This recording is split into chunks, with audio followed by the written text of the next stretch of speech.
Okay, YouTubers, I'm going to come in and make another one of my quality videos here. Okay, so I have to address this and put this up and post this.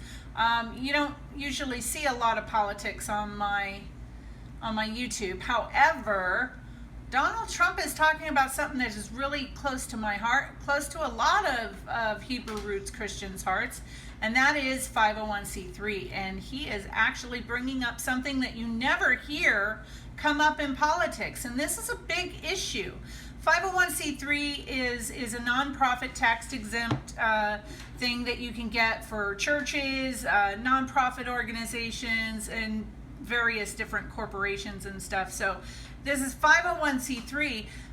There was apparently an amendment made, and it pretty much keeps our churches in bondage to the government. Like, they're not allowed to speak the truth about certain things, and they're not allowed to talk about the government. They're not allowed to talk about, current events, and if they do, they risk the penalty of losing their 501c3 status. So this is something that's really close to my heart, near and dear, and I mean, if he can pull this off,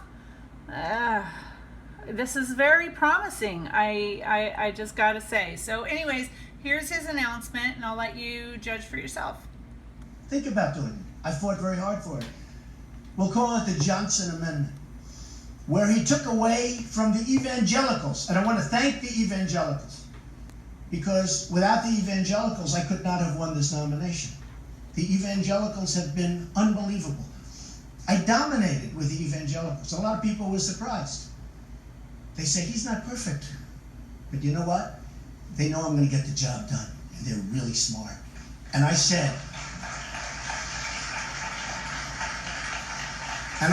for the evangelicals that we're going to do something that nobody's even tried to do.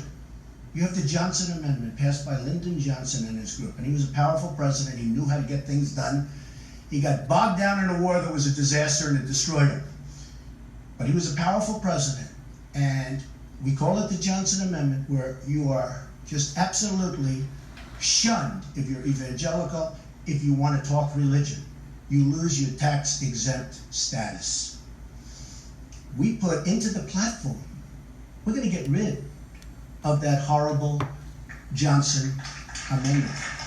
And we're going to let evangelicals, we're going to let Christians and Jews and people of religion talk without being afraid to talk. I saw this. I had so many great leaders, so many times up to my office. The absolute top evangelical leaders, Christian leaders, Jewish leaders. Believe it or not, some Muslim leaders. People are going to be surprised to hear that. I had the top leaders up to my office. And I said, why is it that you're so powerful as an individual, and yet when you get out there, you're sort of timid? And they didn't know how to answer the question. And it took 2-3 meetings before I figured it out. One great gentleman that everybody knows, but whose name I will not reveal, said, Mr. Trump, we live in fear in our churches and our synagogues. We live in fear that we're going to lose our tax-exempt status if we say anything that's even slightly political. And I looked out the window. I was in Trump Tower, and I pointed to people walking down the street. I said, well, they have the right to speak, but you don't. That means they're more powerful than you are. We have to do something about it. How did it start? How did it start? And they said it started because of Lyndon Johnson. And he actually had a problem in Texas with a certain religious leader. And he did this, and he got it done. And we're going to undo it so that religious leaders in this country and those unbelievable people, and not because they backed me in such large numbers, but so that religion can again have a voice, because religion's voice has been taken away, and we're going to change that. Okay? All right. Back to Mike Pence.